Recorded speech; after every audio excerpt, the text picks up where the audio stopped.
Sabe aquele livro de filosofia que todo mundo fala que é impossível de ler?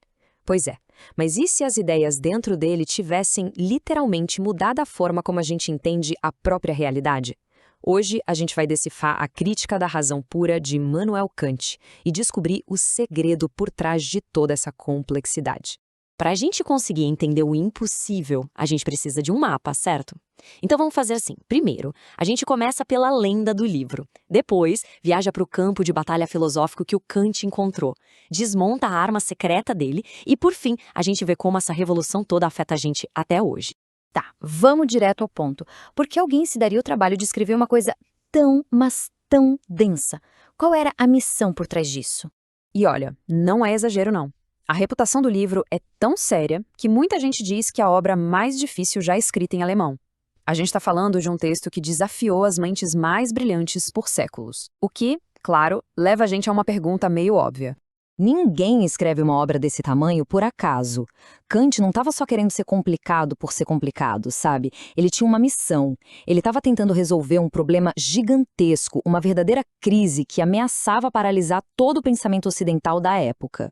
Para a gente entender a crítica, a gente precisa primeiro entender o cenário. Kant não estava escrevendo no vácuo. Ele estava literalmente entrando numa guerra de ideias. Foi o próprio Kant que descreveu a filosofia da sua época como um campo de batalha.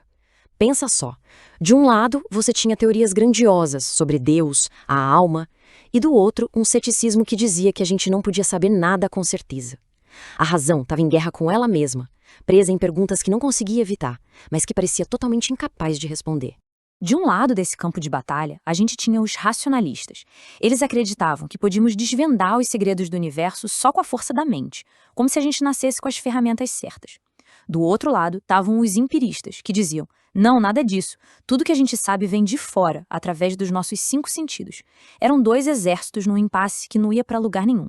E aí surge David Hume. Com um ataque devastador ao racionalismo, Hume mostrou que muitas das nossas crenças mais básicas, tipo causa e efeito, não podiam ser provadas nem pela razão, nem pela experiência. Essa foi a faísca. Kant leu aquilo e percebeu que essa crítica colocava tudo em risco.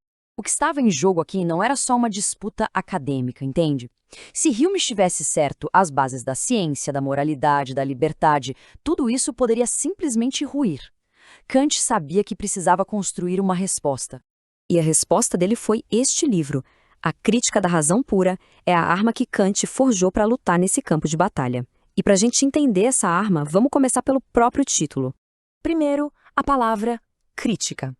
Para Kant, criticar não é reclamar ou falar mal. Pensa mais como um mecânico abrindo o capô de um carro. O objetivo é investigar como o motor funciona, o que ele pode fazer e, o mais importante, quais são os limites dele. E o que ele está investigando? A razão pura. Ou seja, o que a nossa mente pode saber por si mesma sem depender dos sentidos, sem precisar olhar, ouvir ou tocar em absolutamente nada. Juntando tudo, a gente tem a missão do livro. A Crítica da Razão Pura é, basicamente, a razão se colocando na frente do espelho para tentar entender a si mesma. É como se a mente desenhasse um mapa do seu próprio território, marcando bem claro as terras que ela pode conquistar com certeza e as fronteiras que ela nunca, jamais vai poder cruzar.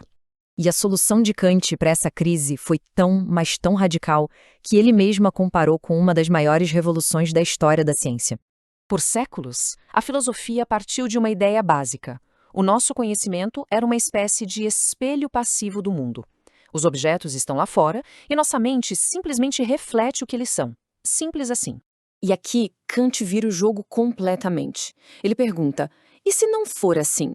E se a nossa mente não for um espelho passivo, mas algo mais parecido com um projetor? Ele argumenta que a nossa mente tem softwares pré-instalados, tipo as noções de tempo e espaço, que ativamente organizam os dados brutos que chegam pelos nossos sentidos. Em outras palavras, a gente não vê o mundo como ele é.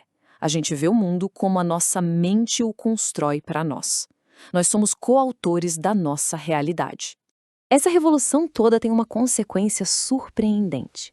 Porque se a nossa mente ajuda a moldar a realidade que a gente experimenta, isso significa que existe um limite para o que podemos conhecer. Essa é uma das frases mais famosas e, sinceramente, mais mal interpretadas de Kant. Parece que ele está desistindo do conhecimento para defender a religião, mas o objetivo dele é muito mais sutil e muito mais poderoso. Aqui está a grande sacada de Kant.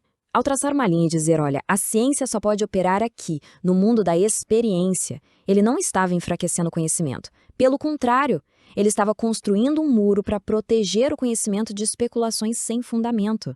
A ciência se torna mais forte dentro das suas fronteiras. E do outro lado do muro, ali, ele cria um espaço seguro para coisas que a ciência não pode medir, mas que são essenciais para nós: a moral, a liberdade, a fé. Ele salva tanto a ciência quanto a ética, dando a cada uma o seu próprio reino. Então, no fim das contas, qual é o legado disso tudo? Por que essa obra de quase 300 anos atrás ainda é tão fundamental hoje em dia? O grande legado de Kant é este. Antes dele, a filosofia era como a astronomia, sempre olhando para as estrelas, para o que está lá fora. Depois dele, a filosofia também se tornou a ciência do telescópio. Ele nos forçou a examinar a ferramenta que usamos para ver o universo, a nossa própria mente. Ele mudou a pergunta de o que existe lá fora para como é possível para mim conhecer qualquer coisa. E essa mudança de foco alterou todo o jogo.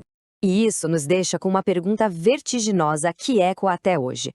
Se tudo que a gente vê, ouve e toca é, em parte, uma construção da nossa própria mente, então como é o mundo real, sem esse nosso filtro? Como são as coisas em si mesmas? Kant não nos deu a resposta. Em vez disso, ele nos deu a fronteira do conhecimento humano, um abismo fascinante que nos convida a continuar questionando.